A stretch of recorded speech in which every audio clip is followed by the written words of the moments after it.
Vous écoutez le podcast de So Sweet Planet. Je suis Anne Greff et je vous propose des rencontres autour des thèmes des droits humains, de la culture et de l'environnement. Cet épisode de So Sweet Planet est en présentiel. Nous sommes aujourd'hui dans le grand hall d'entrée de ce très beau musée de l'histoire de l'immigration à Paris, dans le 12e Porte Dorée. Et cet épisode de So Sweet Planet est consacré à une très belle exposition, Ce qui s'oublie et ce qui reste. Une exposition qui est née de la collaboration entre le musée d'art contemporain africain Al Maaden, le MACAL de Marrakech, et le musée national donc, de l'histoire de l'immigration à Paris. Et c'est une exposition qui explore la notion de transmission et qui s'inscrit dans la très belle programmation et conséquente programmation de la saison Africa 2020, qui a été un petit peu bousculée par les contraintes dues à la pandémie depuis un an. Pour nous parler donc enfin de cette très belle exposition, j'accueille Meriem Berada, commissaire générale de cette exposition et directrice artistique du musée d'art contemporain africain Al Maaden à Marrakech, et Isabelle Renard, commissaire associée, chef du service des collections et des expositions du Musée national de l'histoire de l'immigration à Paris. Bonjour à vous deux. Bonjour. Bonjour. Pour faire votre connaissance, avant de parler de cette exposition, bien sûr, j'aimerais bien que vous nous présentiez chacune l'endroit où vous travaillez et ce que vous y faites. Oui, bonjour. Alors, je suis Isabelle Renard et comme vous l'avez dit, nous sommes ici dans le palais de la Porte Dorée. C'est un palais qui a été construit en 1931 à l'occasion de l'exposition coloniale internationale. Un palais qui abrite le Musée national de l'histoire de l'immigration qui a ouvert ses portes en 2007.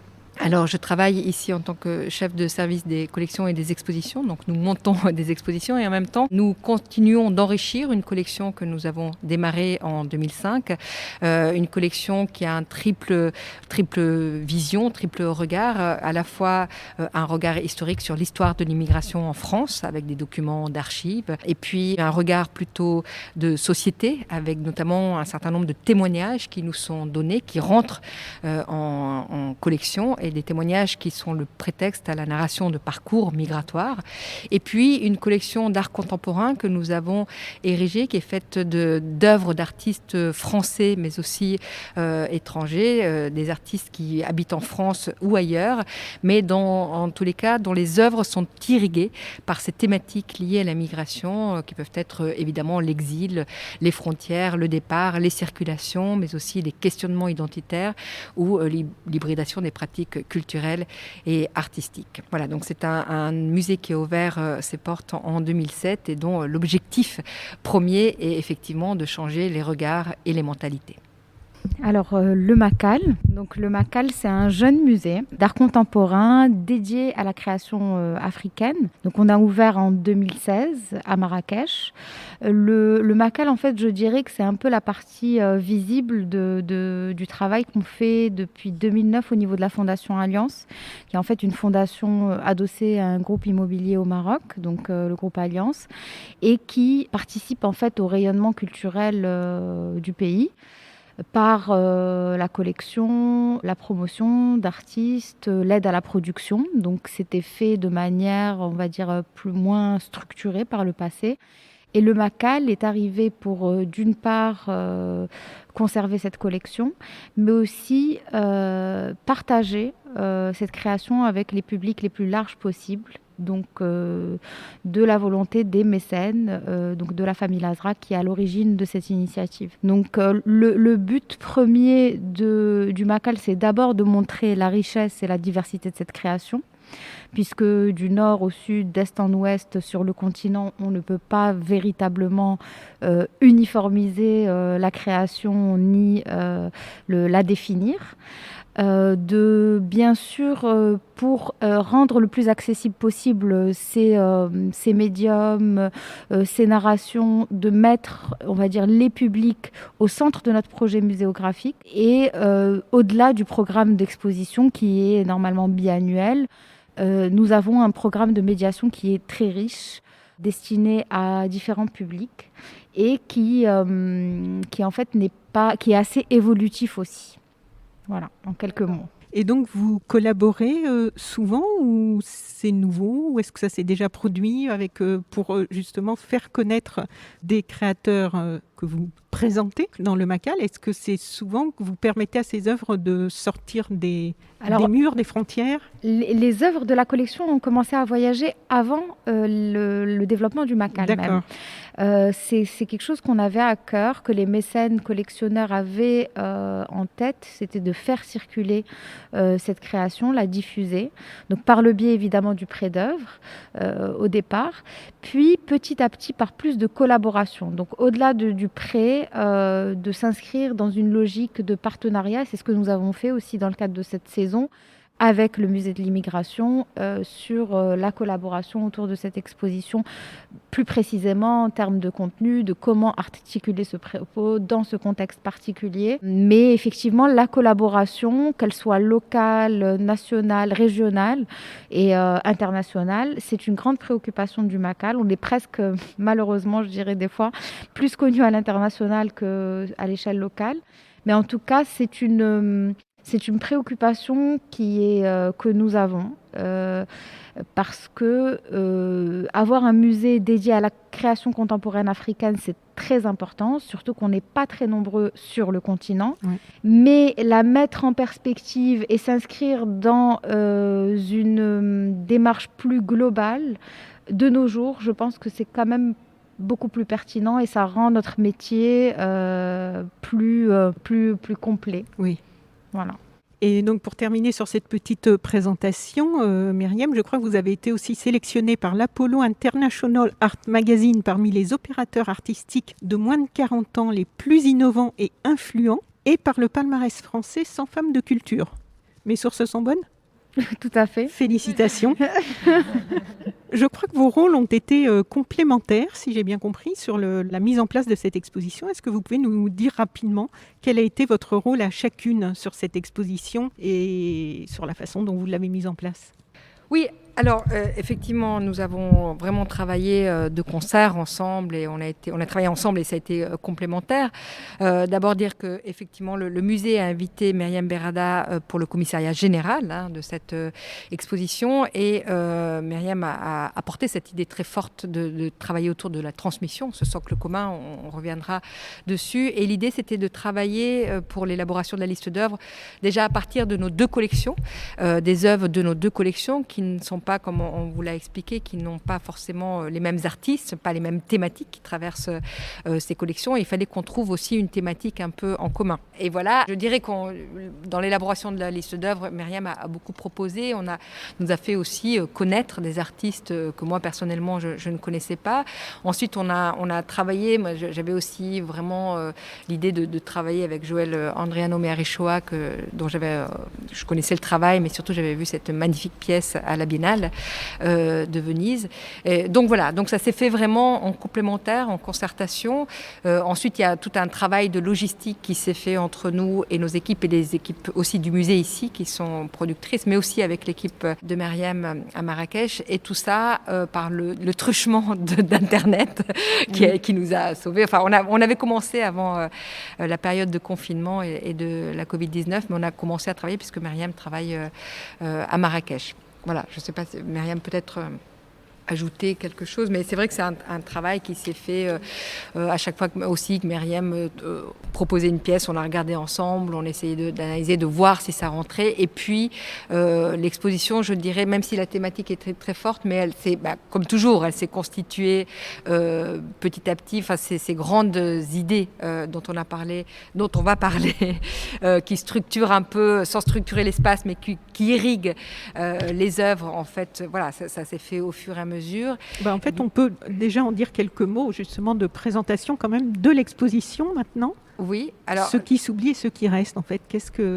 Peut-être juste pour compléter, effectivement, il y a cette collaboration qui, pour moi, est très importante parce qu'elle permet de confronter différentes méthodologies, visions, mais il y a aussi le fait d'intervenir finalement dans un musée d'histoire et pas un musée d'art contemporain.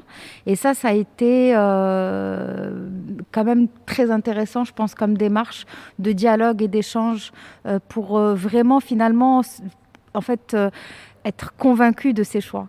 Donc ça a été quand même des phases, des sessions de négociations assez importantes sur le lieu de l'exposition, sur certaines pièces, et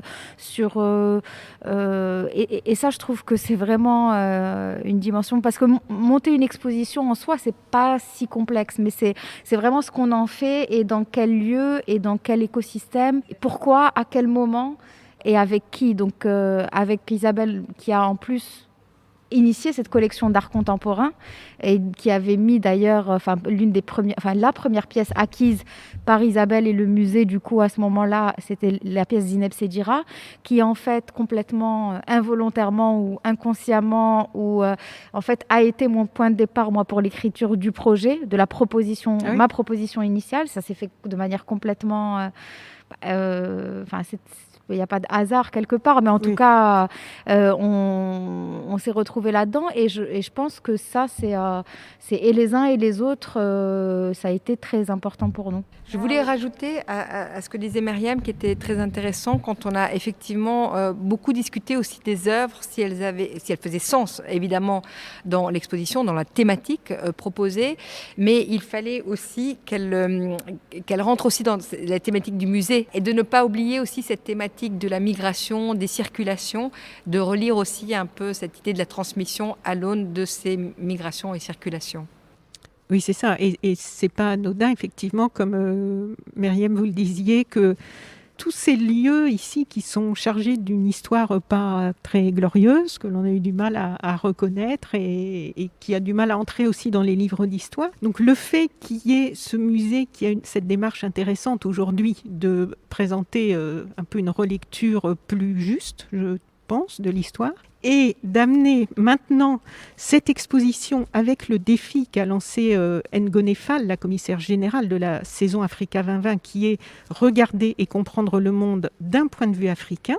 Donc, pas simplement montrer l'art africain avec une sélection faite par des gens d'ici qui vont faire leur choix, mais vraiment donner la parole et les choix aussi à ceux qui connaissent le mieux, peut-être, quand même, ce qui s'y passe. Est-ce que vous pouvez nous dire chacune quelques mots de comment ça a résonné, ce défi, pour vous, regarder et comprendre le monde d'un point de vue africain, puisqu'en fait, vous êtes chacune d'un continent différent, justement.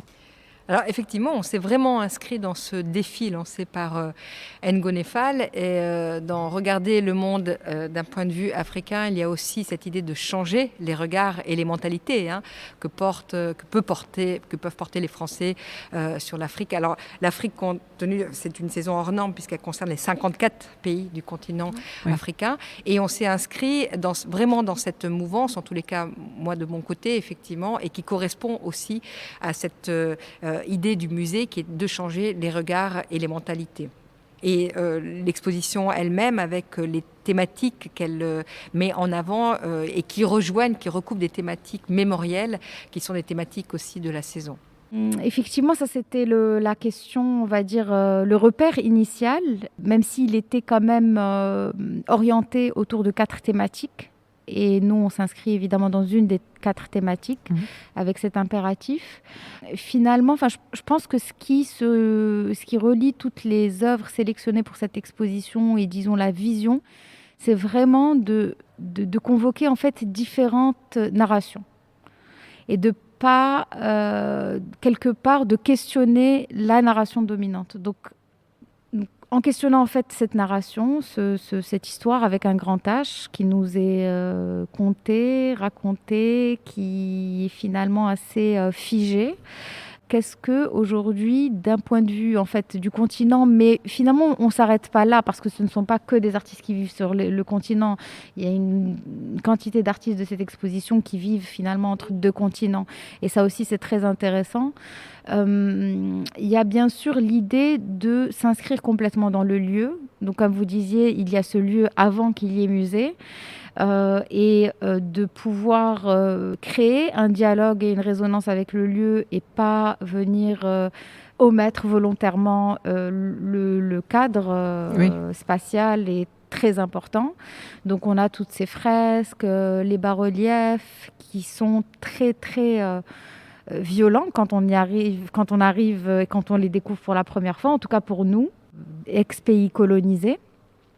et donc de venir formuler une forme de réponse contemporaine à cette imagerie coloniale, à ce passé obscur, pas forcément très explicité en fait. Il y a un message évidemment de la conquête coloniale qui est très clair, mais au-delà de ça, ce n'est pas quelque chose qu'on nous a appris à questionner, ni d'un côté ni de l'autre finalement, et que d'inviter ces artistes qui sont issus d'univers différents, de formations différentes, de passés, de médiums qui s'expriment très différemment aussi, c'est convoquer ces voix, et c'est une forme de multiplicité aussi qui vient combattre, on va dire, le singulier, le discours un peu monolithique.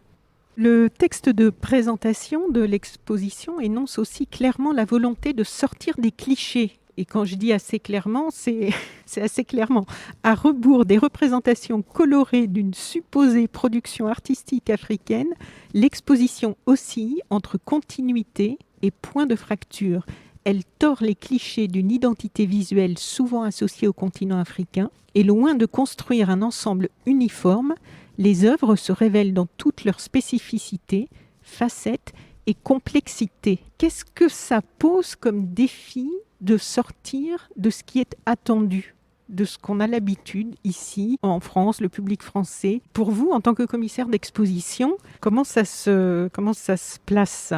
Alors, je ne sais pas si on a l'habitude de voir ça. Je pense justement qu'on est quand même dans un milieu assez multiple, ouvert et multiforme. Nous, ce qu'on voulait vraiment montrer, moi je ne sais pas ce que ça veut dire si on parle de création africaine. Enfin, on voulait montrer que c'était pas un bloc uniforme justement, et à travers les œuvres et la multiplicité des médiums que vous voyez ici et des artistes comme le rappelait Myriam, pour certains qui sont nés en France, qui vivent en France ou qui vivent entre la France et Berlin et puis New York, et en fait c'est des artistes qui sont en transit entre plusieurs capitales culturelles qu'ils choisissent comme escale. On voulait montrer que finalement cette création, elle est dynamique, elle est multiforme, elle est protéiforme, elle a différentes facettes, elle est complètement dans les médiums utilisés, et que c'est pas un bloc unique, bien au contraire, et que les expressions sont multiples, et que ce sont aussi des expressions d'artistes, encore une fois, qui sont en mouvement entre leur pays d'origine ou pays d'origine de leurs parents et ces capitales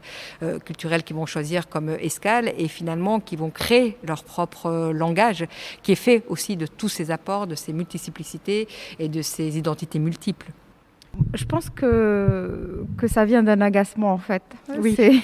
Parce que quand on dirige un musée d'art contemporain africain, on fait face à beaucoup de remarques. Comment les qualifier ? Je ne trouverai pas le qualificatif là tout de suite. Mais souvent quand les gens arrivent au MACAL, et parce qu'on présente des expositions justement qui sont juste fidèles à la réalité de la création contemporaine africaine, on nous dit souvent « Ah mais on ne se sent pas en Afrique ». C'est quelque chose auquel vous parlez des touristes ou des personnes locales? Hors marocaines. Voilà, c'est ça. En tout cas, hors local. Donc, donc voilà, il y a une vraie question. En tout cas, à notre niveau sur le continent, il y a un travail. Ça, c'est certain.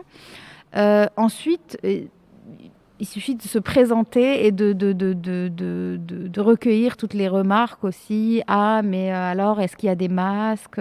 Alors, les couleurs. Donc, voilà, c'est ce qu'on imagine, en fait, de la création contemporaine africaine, parce que c'est la même chose. L'art primitif, l'art contemporain, tout ça, c'est pareil dans l'imaginaire collectif. Il y a aussi des questions... on s'attend aussi à ce que ce soit naïf, très naïf. Donc, tout ce qui est nouvelles technologies, dès qu'on est dans la photographie, dès qu'on est dans la vidéo, dans l'installation, on est toujours dans quelque chose de très surprenant. Et on suppose que ce sont des pratiques qui sont arrivées aussi par l'Occident, parce que tel artiste a vécu dans tel pays européen, qu'il a pu articuler ce propos et cette démarche dans cette forme-là. Comme s'il ne pouvait pas en être capable autrement. Exactement. Et enfin, il y a aussi la dimension système D. On pense que l'art contemporain africain repose sur le recyclage aussi. Oui. Donc, effectivement, il y a de grands artistes, je pense à Ella Natsui, qui font des merveilles à partir de matières, on va dire, usuelles. mais ce n'est pas la majorité de la création contemporaine aujourd'hui. Donc je pense que même si en 2020, je dirais pas que 2021, c'est pas trop tard, mais je pense qu'il y a, depuis un certain nombre d'années, la création contemporaine africaine est montrée et elle ne ressemble pas, en tout cas, à l'image qu'on pourrait en avoir. Et il serait temps aussi, effectivement, comme le disait Isabelle, en montrant une diversité de médiums et une création qui ne corrobore pas ces clichés, simplement, figuratif, naïf, coloré. C'est très important aussi dans l'esprit des Européens ou des personnes d'origine africaine. Mais effectivement, et ce qui est intéressant dans les artistes que l'on montre, il y a par exemple un artiste qui est Meshach Gaba, qui a été formé aussi bien à la Rijksacademie d'Amsterdam qu'au Bénin, et qui dit qu'il faut finalement sortir du carcan qui ne justifie l'Afrique que par la tradition. Et justement, lui, il veut aussi montrer la modernité de son pays. Il veut montrer à travers ses pièces qui sont des sculptures, les pièces que nous montrons dans l'exposition, qui sont effectivement des sculptures hybrides, qui sont faites d'objets venant partout, qui sont faites de ces porosités, de ces échanges, de ces circulations. Et je pense que c'est très important. Il y a un autre artiste, d'ailleurs, on les fait un peu dialoguer. Enfin, on a essayé de faire dialoguer les œuvres, les artistes, mais Emo de Medeiros, qui lui le dit lui-même, d'ailleurs, il puise à la fois dans son héritage africain et à la fois dans son héritage européen. Et il va, dans ses surtentures, reprendre à la fois les techniques de l'appliqué, qui est une technique qui était du XVIIIe siècle, du royaume de Dahomey, mais qu'il va revisiter et à laquelle il va insérer aussi des technologies modernes avec des puces NFC qu'il insère dans ses tableaux. Donc c'est vraiment, on est dans cette jointure comme ça entre passé, présent et futur, et c'est ça qui est vraiment extrêmement intéressant. C'est ce dynamisme aussi de cette création. Est-ce que même les artistes qui sont au Macal, dont certains nous montrons ici, s'inscrivent complètement dans cette ligne-là. Oui. Donc là, il y a plusieurs, justement, vous parliez des différents médiums. Donc ici, on trouve tissage, sculpture. Est-ce que vous pouvez nous donner l'ensemble ? Voilà, il y a des pièces textiles, comme vous voyez d'emblée avec cette pièce de Joël Andriano Merichoa qui accueille le visiteur dans le hall d'honneur du palais. Vous avez aussi des ensembles photographiques, des vidéos, des installations performatives, des sculptures. Voilà, donc c'est vraiment une variété de médiums, une variété d'œuvres, d'artistes aussi, 18 artistes en fait du continent africain et de ses diasporas, et avec des œuvres qui effectivement dans toute leur polysémie, parce qu'on a décidé de les faire aussi, de se déployer dans leur polysémie, dans la promesse de leurs engagements, et qui viennent effectivement interroger ces notions, qui viennent interroger aussi bien les échanges que les fêlures, les fractures, aussi bien ce qui est partagé que ce qui est omis, que ce qui est rendu sous silence, ce qui est effacé, ce qui s'oublie et ce qui reste. Donc voilà, d'où l'importance du titre aussi, mais l'importance de cette multiplicité de médiums que l'on trouve dans l'exposition. Et alors parce qu'en fait, il y avait des œuvres préexistantes et il y a eu 2 commandes, je crois. Oui, alors donc le choix s'est fait entre les collections du Macal, les collections du Musée national de l'histoire de l'immigration, et puis un certain nombre de prêts qu'on a fait auprès des artistes ou certaines galeries. Et puis on a le musée a passé 2 commandes à 2 artistes. Donc une première commande qui a été passée à Joël Andriano Merichoa, qui est le premier artiste à avoir représenté Madagascar à la dernière Biennale de Venise, qui est un artiste qui croise avec élégance lui aussi les médiums, qui a aussi une formation d'architecte, et qui nous présente ici cette pièce In Memory of All, à la mémoire de tous, qui sont 6 pièces textiles finalement recto verso, qui accueillent le visiteur dès l'entrée sous le moucharabier du hall d'honneur. Ce sont des pièces qui sont suspendues comme ça, extrêmement majestueuses, qui vont aussi jouer avec le passage de la lumière dans la journée, avec le vent, qui accueillent le visiteur dans leur noire lumière. Comme ça, ce sont des pièces qui sont faites avec des tissus qui proviennent à la fois de tous les pays, de France, de Madagascar, d'autres pays aussi. Et c'est une pièce qui agit un peu comme un portique, comme un seuil, comme un passage. en tous les cas une pièce qui nous amène, qui enjoint le visiteur à aller vers cet fameux forum qui était originairement la salle des fêtes. Et c'était vraiment une volonté de Myriam, qu'elle nous emmène vers, qu'elle nous fasse traverser finalement ce forum avec ces fresques de 1931 pour nous amener dans l'espace d'exposition. Un autre élément de cette pièce est une poésie qui a été écrite par Joël Andriano Mérichois, une poésie qui se présente sous forme d'affiche que le visiteur peut emporter avec lui. Une affiche très belle qui tisse des liens avec le musée, avec ses visiteurs, mais aussi avec le passé du lieu, son présent, ses enjeux mémoriels. Une poésie, vous verrez, qui ne tait pas les fêlures de l'histoire, qui en parle, mais qui aussi est empreinte de promesses à la mémoire de tous, à la certitude d'un bel avenir, une affiche avec laquelle le visiteur pourra repartir comme ultime geste de transmission. Et en repartant, le visiteur découvrira l'envers de ces pièces textiles et qui sont cette fois-ci plus noires mais colorées et en fait qui reprennent de façon extrêmement subtile tout le chromatisme dans les verts jaunes orangés des fresques et qui se retrouvent d'une façon extrêmement subtile sur ces pièces textiles. Et je dirais la boucle est bouclée, c'est-à-dire c'est vraiment une œuvre presque totale qui évidemment parle de ces circulations, de transmission des savoir-faire, mais aussi qui fait le lien avec le passé, avec ce lieu et voilà, avec cette affiche que l'on emporte avec soi et qui tisse un lien entre le passé, le présent et le futur, j'espère. Oui.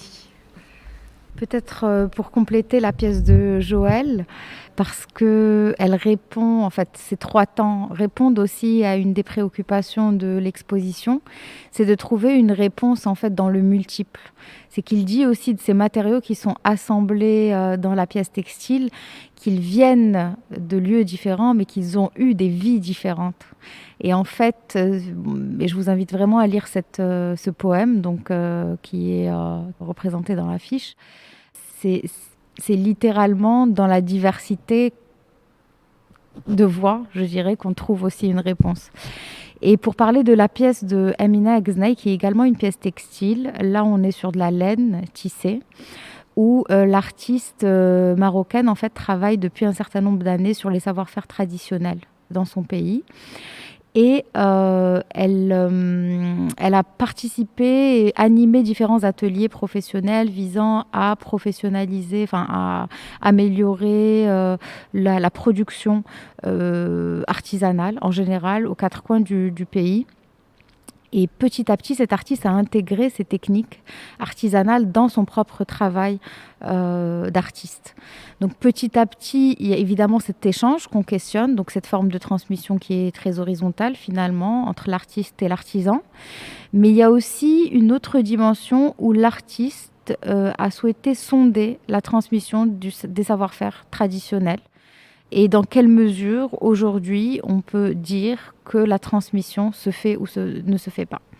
Donc, elle leur demande concrètement, elle leur a demandé, donc sur la dernière année et demie, de tisser en noir sur ces bandes blanches les signes et symboles qu'elles utilisent au quotidien et en quelque sorte leur lexique artistique. Donc, les signes qu'elles utilisent et dont elles connaissent le nom, la signification, et en blanc, ceux dont elles ne connaissent plus la signification. Donc, quand vous arrivez dans l'espace d'exposition, vous ne pouvez pas vraiment apercevoir le blanc, les parties blanches. Et en fait, on est dans un jeu d'apparition, de disparition. Et plus on approche, plus on découvre vraiment les motifs, leurs reliefs, etc. Et on peut véritablement lire ces partitions et observer dans quelle mesure cette transmission est effective aujourd'hui en 2021. La vraie question, c'est qu'en sera-t-il dans 5 ans, 10 ans ?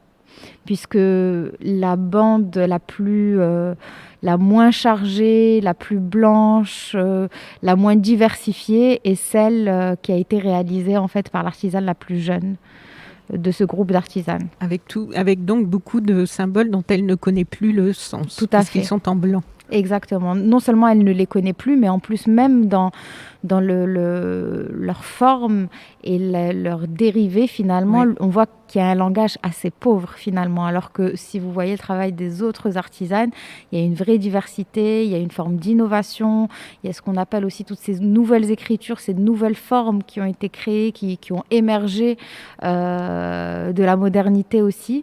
Donc on n'est même plus dans ce débat entre la tradition, la modernité, on est à la fois dans tout ça, et ça je trouve que c'est aussi une autre dimension qui est très riche dans l'exposition, c'est qu'on n'est plus dans ce tiraillement qui est finalement assez erroné aujourd'hui, mais qu'on est aussi, on vient des deux, et on est les deux. Tout à fait. Et ce qui m'a beaucoup touchée aussi sur cette œuvre-là, c'est ce que vous nous avez expliqué pendant la visite tout à l'heure, que vous nous avez faite toutes les deux, où en fait, sur l'envers de cette œuvre, à l'envers de chaque bande, est imprimé l'origine, le nom de la coopérative. Absolument. Comment on appelle ça? Oui. C'est parfois le nom de la coopérative, parfois c'est le nom de l'artisane de manière individuelle, parfois c'est plusieurs artisanes individuellement qui ont travaillé sur la même bande, et c'est l'artiste qui a laissé à chacune, à chaque coopérative, la liberté de signer de la manière dont elle l'entendait. Oui. Parce que il y a cet échange, encore une fois, que l'artiste valorise, et qu'on n'est pas dans une exécution d'œuvres, ou dans une production, dans un suivi de production, mais dans un dialogue assez fécond, et de placer aussi ces artisanes finalement au même titre que l'artiste qui signe, dont on voit le nom sur le cartel. Elle a trouvé aussi normal qu'on puisse aussi identifier toutes ces personnes qui sont d'habitude anonymes. Oui. Et vous nous avez raconté que ça avait été assez compliqué avec cette année difficile de contraintes sanitaires, et au Maroc aussi, bien sûr, et que en fait, comme elles étaient réparties sur tout le territoire en fait, exactement, du Maroc, vous avez eu fort à faire pour réussir. C'était épique. Effectivement, il y a eu un blocage des routes, évidemment, qui a fait qu'on pouvait d'abord pas livrer la laine, parce qu'il fallait aussi une uniformité entre toutes les bases chromatiques. Donc on s'est approvisionné chez le même fournisseur, il a fallu aussi dispatcher aux quatre coins du Maroc, littéralement, parce qu'on est au nord, jusqu'au sud, la ville la plus au nord, c'est Eit Hamza, on est au sud, on est jusqu'à Taznart. Il y a quand même quelques routes à traverser. Et au-delà de ça, évidemment, il y a toutes les contaminations de Covid qui ont bloqué des productions à un certain moment. Il y a la paralysie des premiers mois. Il y a la réalité logistique, la complexité des autorisations de transport, de circulation. Je pense qu'on pourrait éditer un petit ouvrage ou une vidéo best-of pour ça. Oui, mais le off des montages d'expo en temps de Covid. Et ensuite, quand tout est enfin là, finalement, l'expo qui ne peut pas ouvrir à la date prévue. Tout à fait. Mais moi, pour être tout à fait honnête, c'est une partie que j'aime beaucoup dans le montage d'exposition, donc je ne peux pas me plaindre. Après, il y a la dimension humaine, vraiment, d'après ce que vous nous racontiez tout à l'heure. C'est vraiment le contact, quoi. Ouais, on est vraiment dans un dialogue permanent, et puis là, c'est là où on voit aussi la sincérité du rapport de l'artiste et de la relation avec ses artisanes, avec ces professionnels. C'est qu'en fait, on ne vient pas simplement pour commander ou pour produire ensemble. Il y a une réalité. Quand on va sur place, on petit déjeune ensemble, on déjeune ensemble. Il y a des temps de pause qui font partie en fait de la production. Il y a ces temps aussi d'échange. Donc ça, je pense que ça tient aussi à la personnalité de l'artiste, et qui a géré véritablement ça d'une main de maître, parce qu'évidemment, moi, j'étais en dialogue avec l'artiste sur des choix, on va dire, stratégiques, mais le réel suivi de la production, c'est Amina Agznaï qui l'a réalisé, et ça, honnêtement, c'est assez incroyable dans le contexte. Oui, une réelle prouesse. Et jusqu'à la fin, jusqu'à l'assemblage, le test sur place, parce que monter... on ne pouvait pas se laisser la surprise en fait de la fin, donc il a fallu reproduire les conditions de monstration au Maroc pour pouvoir monter la pièce, parce qu'il y a un véritable souci esthétique. Et là, encore une fois, l'artiste est extrêmement précise et ne peut pas laisser de place à l'improvisation, surtout sur une dimension aussi monumentale. Oui, avant de l'expédier ici. Exactement. Oui. Donc, mais ça, encore une fois, avec cet artiste en particulier, ce n'est pas la partie la plus complexe. Oui. Alors, dans la présentation écrite, il y a 2 questions qui sont posées. Comment les artistes abordent-ils les notions d'héritage, d'influence et de circulation, de frontières et de migration, de liens entre générations? Ça, c'est la première question. Quels sont les mécanismes de diffusion linguistique, politique, spirituelle et sociaux dans le temps, entre passé, présent et futur, et dans l'espace? En fait, c'est très, très vaste, ça. Donc, comment avez-vous mené ces réflexions ? Comme toujours, comme souvent, je dirais, le texte d'introduction générale se fait à la fin. C'est-à-dire qu'effectivement, on a travaillé sur le choix, sur ces œuvres, sur le texte, sur l'écriture des textes, et en travaillant sur ces ensembles, où se sont dégagés les 3 ensembles principaux, donc, qu'on a cités ou qu'on va citer, je ne sais plus, qui sont les transmissions de mémoire, omissions et ruptures et nouvelles écritures. Voilà, se sont dégagées ces questions. Donc ça, c'est un texte d'introduction où on parle sous forme de questions, mais on essaye d'expliquer à travers les œuvres, justement. En fait, dans le texte d'introduction générale, on présente au visiteur ce qu'il va voir et comment, dans ces œuvres-là, on voit que les artistes explorent cette notion de transmission, certains à travers, effectivement, un biais de l'héritage, d'autres, la transmission se fait par la transmission d'un objet, et c'est l'objet, un objet familial qui va servir de prétexte à la transmission d'une histoire familiale, d'une histoire intime sur fond d'histoire collective.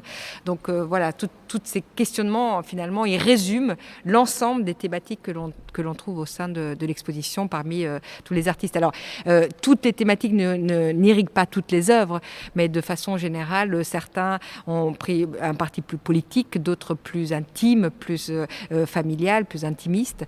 Mais effectivement, ce sont des questionnements qui irriguent les œuvres que nous présentons. Je pense que le choix en fait des thématiques c'est imposé en répondant à la problématique, à la question posée par la saison. Donc de s'inscrire justement dans une des 4 thématiques, d'une part, de faire émerger un dialogue entre 2 collections qui sont très différentes aussi. Donc une collection d'un jeune musée d'art contemporain africain au Maroc, en Afrique. En face, un musée pas beaucoup plus vieux, mais quand même qui est abrité par le Palais de la Porte Dorée, qui en soi... une longue histoire. Tout à fait, et pas des moindres, de construire évidemment cette résonance avec le lieu, mais en fait, au moment de l'écriture du projet, c'est pour ça que je parle plus d'expérience de transmission, en fait, de se dire aujourd'hui... Il ne s'agit pas d'être exhaustif, évidemment, mais quelles sont les différentes possibilités de transmission? Donc c'est pour ça qu'on va parler de circuits de diffusion politique, spirituel, parce qu'on ne peut pas parler de religieux. Quelles sont aujourd'hui les formes de transmission possibles? Il y a évidemment le questionnement de la narration historique, il y a qu'est-ce qui est volontairement omis, quel est le rôle de l'école, et est-ce que l'école finalement remplit aussi sa mission principale? Est-ce que, bien sûr, quand on questionne les fragilités de la transmission... Là, on parle de l'école au Maroc, en l'occurrence. Oui, en l'occurrence, voilà, parce qu'on a un peu le même sujet en France, mais qui suscite bien des débats houleux. Qui est différent, là, effectivement. Dans l'œuvre à laquelle vous faites référence, si j'ai bien suivi, c'est au Maroc. Tout à fait. Oui. Je parle en particulier de l'œuvre de Hicham Benouhoud à travers la série La Salle de classe, qui est assez connue comme série. Mais en fait, si on regarde bien, évidemment, on se repose sur des histoires assez personnelles, peut-être situées, locales, mais en réalité, la résonance est beaucoup plus large. Parce que d'une manière ou d'une autre, on se retrouve aussi dans ces histoires, et en particulier dans les histoires de migration, de circulation, qu'on soit d'origine ukrainienne ou sud-américaine. Je pense que c'est des préoccupations tout à fait. Donc je pense que c'était surtout répondre à cette question, qu'est-ce qu'on peut dire aujourd'hui? C'est une forme d'état des lieux de la transmission. Et entrepasser, donc souvent on l'aborde de manière passé au présent, donc avec une sorte de bilan actuel ou à l'instant T. Mais en réalité, ce qui est aussi très intéressant, c'est de voir comment certains artistes se projettent, sont vraiment dans une projection dans l'avenir. Et ça va être le cas de Joël Andriano Mearissoa. C'est le cas des mots de Medeiros qui, par exemple, se base sur un médium du XVIIe siècle, donc qu'elle appliquait, qui a une base historiographique, qui a une vocation décorative également, mais qui va venir aussi poser la question de et ensuite. Donc, il est dans cette mouvance d'artistes afrofuturistes qui sont dans un questionnement déjà de se dire mais qu'est-ce qu'on forme, qu'est-ce qu'on crée en fait. Voilà. Et évidemment, la réponse d'ouvrir est encore... les imaginaires et du coup la réalité après. Exactement. Et il va croiser des influences occidentales, des références claires de la peinture, de l'art contemporain occidental, des références de sa culture, on va dire, entre guillemets, traditionnelle. Et tout ça va cohabiter au sein d'une même œuvre qui va en plus apposer une couche supplémentaire, donc la surtenture, qui est en fait la couche électronique et donc plus portée ou projetée vers le futur. Pour terminer, j'avais envie de vous demander de nous parler d'un ou deux artistes qu'on n'a peut-être pas encore développés. Alors, peut-être parler de la pièce Séritissé de l'artiste sud-africaine Lerato Shadi, qui nous propose en fait une installation participative, puisque c'est une liste de noms qu'elle a préalablement inscrit sur l'espace d'exposition qu'on lui a alloué, et qui invite l'audience à venir effacer ces noms. Donc elle inscrit préalablement des noms de personnes noires, donc de femmes noires qui ont marqué l'histoire, mais dont l'histoire n'a pas retenu le nom, et qui invite l'audience à venir effacer ces noms. Donc derrière ce geste d'effacement, donc il y a évidemment le fait de réactiver cette violence qu'est l'effacement historique, et en même temps de poser la responsabilité, de confier la responsabilité aux visiteurs de se renseigner sur cette personne suite à l'acte d'effacement. Alors, Mbarek, c'est une pièce, à mon avis, extrêmement importante, donc de Mbarek Bouchichi. Alors, pour la décrire déjà très rapidement, après on viendra sur la signification de cette pièce. Donc, on voit des grands rectangles en métal oxydé et puis un élément, un cinquième de chacun de ces rectangles, il y en a 6 je crois, qui est extrait dans une forme. Alors, c'est des fois... donc, un cinquième de ce rectangle est enlevé, mais ce n'est pas toujours les mêmes formes qui sont montrées. Donc, Mbarek Bouchichi est un artiste... du sud du Maroc et qui est particulièrement intéressé par les mécanismes de discrimination à l'encontre des populations des berbères noirs du sud du Maroc. Il est fortement influencé, je dirais, par un compagnon d'âme qui est le poète Bark Benzida. Je m'excuse par avance pour la prononciation et voilà. Et pourtant j'ai pris des cours avec Myriam, mais voilà, je n'ai pas. Mais Bark Benzida qui était aussi un descendant d'esclaves d'ailleurs, qui était un poète noir pourfendeur des inégalités sociales, des injustices économiques. Et Mbarek Bouchichi va ici s'intéresser finalement à cette société de métayage, en rappelant qu'historiquement, les Noirs étaient exclus de la propriété foncière dans le sud du Maroc, mais qu'ils pouvaient cependant travailler la terre des Blancs en échange d'un cinquième de la récolte. Donc, Mbarek Bouchichi va essayer de traduire cette injustice d'une façon plastique. Il va créer des sculptures à taille humaine presque. Il va prendre la forme du rectangle, car selon Barthes, c'est le symbole du bien vivre ensemble. Et à chaque fois, il va extraire de ce métal oxydé un cinquième, comme je le disais auparavant, qu'il va mettre à côté de la sculpture. Et il va aussi inverser les couleurs parce que ce 5e, il le recouvre de cuivre. Donc le noir qui généralement est minoritaire la couleur devient ici majoritaire et dominante. Donc c'est une espèce de réhabilitation silencieuse, une traduction plastique de cette injustice sociale, économique. Et ce qui est là aussi très intéressant, donc nous avons fait ces petites interviews que vous pouvez trouver sur le site. Et pour Mbarek Bouchichi, il précise qu'il n'a pas donné de protocole de monstration précis. C'est effectivement, en l'occurrence, les commissaires, là, c'est Myriam qui a agencé effectivement ces éléments, parce que pour Mbarek, c'est une œuvre qui est nécessaire, qui a aussi une vocation extrêmement pédagogique. À nous de finalement se l'approprier, de prendre en charge, d'être responsable et de connaître finalement cette histoire à travers son travail plastique. Je pense que ça donne une petite idée de la richesse de... Maintenant, il faut inviter les auditrices et auditeurs à venir voir l'exposition. Très belle exposition, très riche visuellement, riche de sens. Félicitations à vous deux, vraiment, et merci pour cette belle visite et pour avoir pris le temps de nous en dire un peu plus sur toute la façon dont vous avez conçu tout ça. C'est vraiment intéressant aussi de connaître un peu plus vos personnalités qui sont derrière. Voilà, je trouve ça...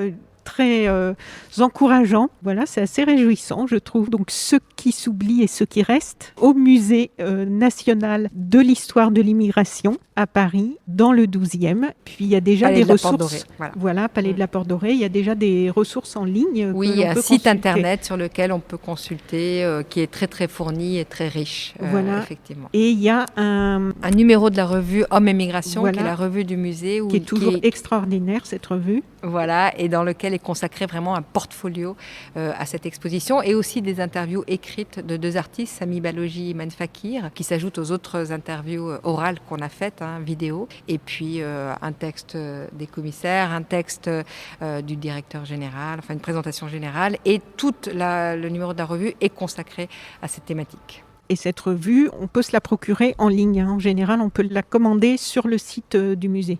Tout à fait. Et peut-être juste ajouter qu'on a une programmation parallèle à l'exposition, donc des conférences, des tables rondes qui sont évidemment pas complètement programmées à date en raison de... Oui, des nombreux... il faut recaler régulièrement. Mais restez connectés. On présente aussi, on propose une visite virtuelle, donc qui est réalisée par les médiateurs du Palais de la Porte Dorée. Donc 2 visites virtuelles par semaine. Donc n'hésitez pas à vous inscrire en attendant l'ouverture pour les personnes qui ne pourront pas se déplacer à Paris aussi. Voilà, ça reste quand même une très belle alternative. On a beaucoup d'auditrices et auditeurs qui écoutent aussi depuis l'étranger. D'ailleurs, souvent du Maroc, j'ai vu, et beaucoup d'Inde. Ça reste assez mystérieux. Pour moi, pourquoi l'Inde, je sais pas. On va savoir pourquoi. On va bientôt savoir pourquoi. Mais en tout cas, il y a quand même des ressources qui sont en ligne aujourd'hui et je pense que ça reste quand même une alternative intéressante. On répond aux questions et suivez surtout la programmation qui arrive, il me semble, donc par newsletter, en souscrivant à celle du Palais de la Porte Dorée, évidemment, et sur les réseaux sociaux, que ce soit ceux du Palais de la Porte Dorée ou du Macal, pour tout ce qui est conférences à venir. Je me suis abonnée à la page Facebook du Macal il y a quelques jours, d'ailleurs, en préparant cette interview, et j'ai vu que le bâtiment était magnifique en plus. Et c'est en Afrique. Oui. Je ne sais pas comment il faut le prendre, cette dernière phrase. Non, mais parce que je vous disais tout à l'heure. Non, mais effectivement, on a la chance d'avoir un très beau bâtiment, d'être bien, on va dire, de pouvoir articuler aussi nos expositions, de pouvoir d'avoir cet espace qui est assez ouvert et qui nous permet d'avoir une certaine flexibilité pour changer le parcours, de manière aussi à changer le regard et de questionner aussi la manière dont on appréhende le musée, l'institution muséale qui n'est pas une notion africaine à l'origine. Donc l'idée même du musée en réalité c'est une définition à revoir. En fait, nous, on est au final plus un centre d'art. On a aussi un espace de résidence. Vous me demandez de me présenter. En fait, je suis directrice artistique de ce musée, donc je suis plus en charge de la programmation. Mais en réalité, on est un peu dans nos métiers, et en particulier dans nos contrées, on est un peu des couteaux suisses, puisque je fais aussi le programme de médiation.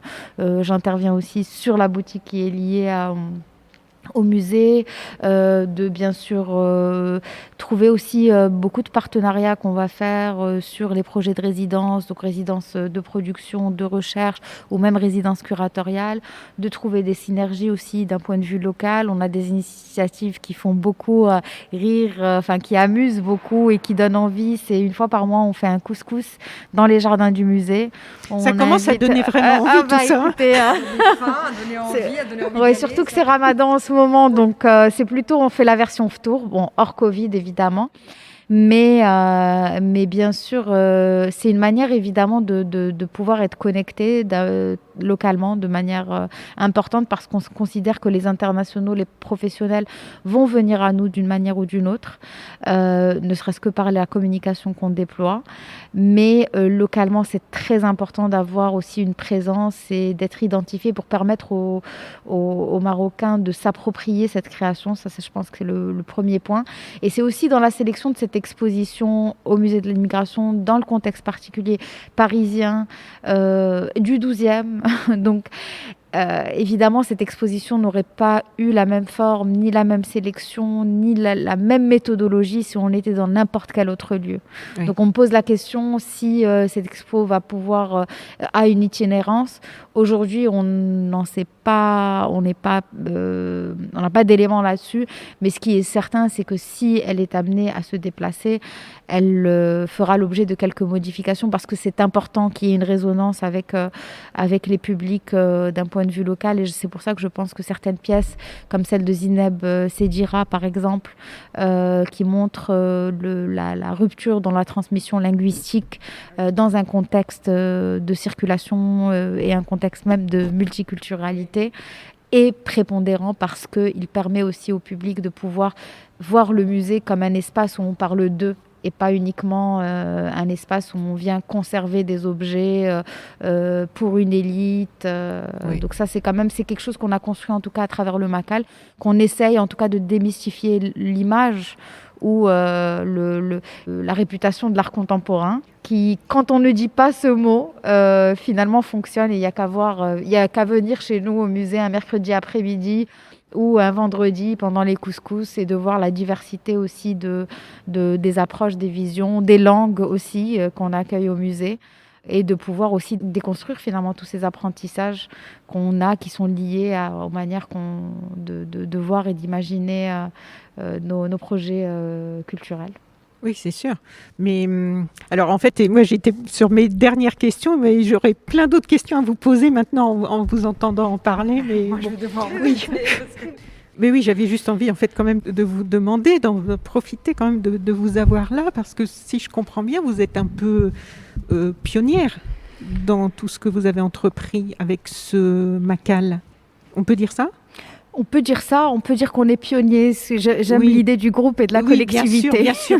Est-ce que vous pouvez nous dire quelques mots de votre parcours et comment vous avez réussi à tracer comme ça, puisque comme on l'a dit tout à l'heure, vous avez eu déjà une reconnaissance par rapport à votre âge et à déjà tout ce que vous avez réussi à mettre en place. Quel est le trajet ? Alors le trajet... Peut-être pour donner envie à d'autres de vous suivre aussi, des jeunes filles. C'est de se poser en fait beaucoup de questions, et de peut-être jamais prendre les règles, ou en tout cas les modèles qu'on nous impose comme acquis. Ça, je pense que c'est un point important. Peut-être une parenthèse quand même, parce que il y a beaucoup d'inspiration aussi. Donc effectivement, moi je suis honorée de tout ça, mais il ne faut pas croire que ces parcours sur le continent soient exceptionnels, parce que même si on n'avait peut-être pas autant de références, de publications, et c'est toujours pas le cas dans nos contrées, mais il y a des personnes formidables qui ont réussi des choses et qui ont réalisé des choses bien avant que notre génération, qui a beaucoup de chance d'avoir de la visibilité. Mais la présence de Frédéric Brully-Boisbré dans cette exposition, c'était aussi un clin d'œil, de montrer aussi que cette génération-là, on a beaucoup de chance de pouvoir s'exprimer, d'avoir des médiums qui sont rapides, efficaces, même un peu trop parfois, et qui peut-être projettent aussi des personnes personne, même s'il n'y a pas toutes les réalisations qu'il faut derrière. Mais une personne comme Koyo Kuo qui a développé une sorte de résidence d'artiste, enfin, je ne peux même pas le qualifier de résidence d'artiste, mais Raw Material Company au Sénégal.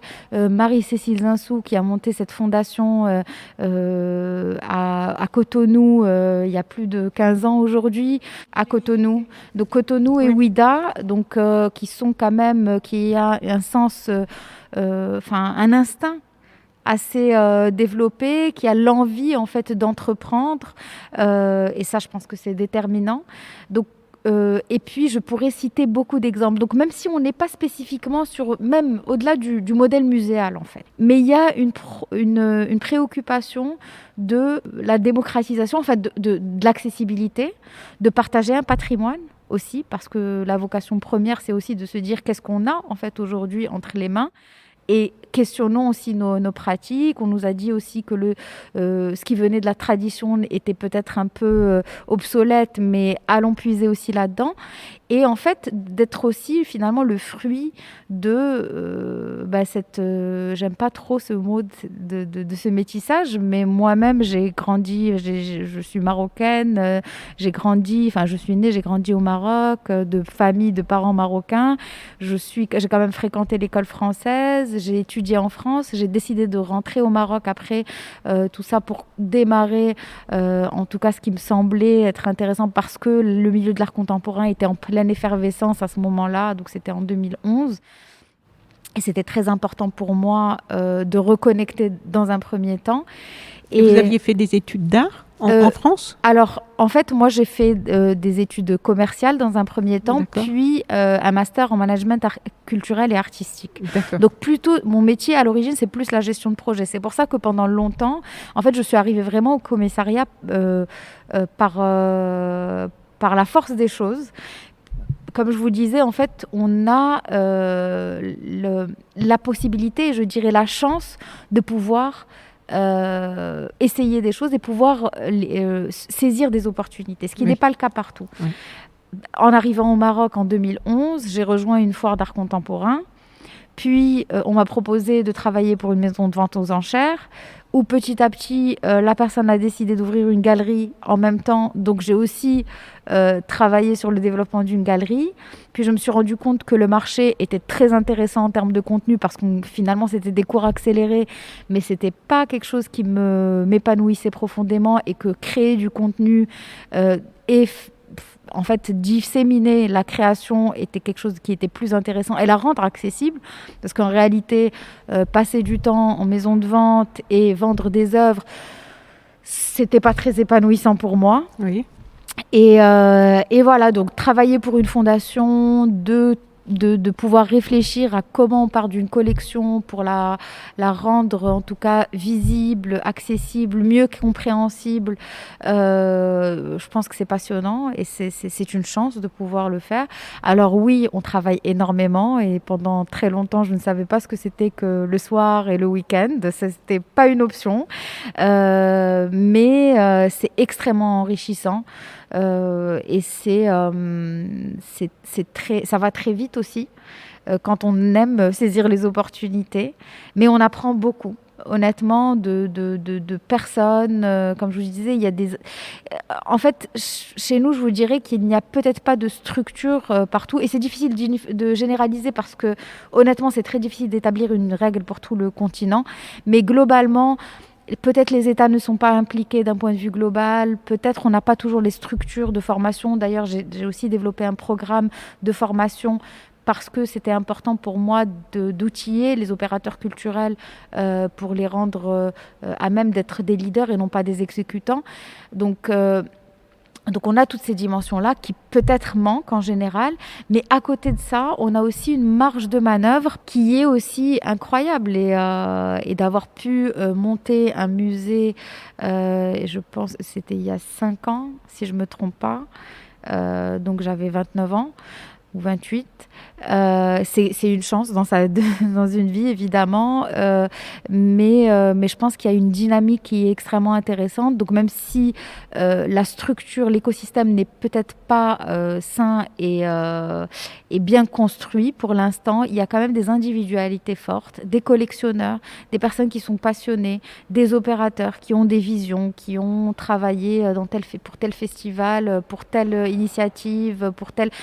à l'opportunité et qui finalement construisent aussi, qui finalement arrivent avec une expérience qu'on n'apprend pas dans des ouvrages scolaires, ça c'est certain, et qui partagent aussi, qui la transmettent. Et c'est pour ça que finalement la transmission c'est quelque chose d'assez central et qui arrive parce que c'est une pratique qui est au cœur de notre humanité, qu'on soit né ici ou à Cotonou ou à New York.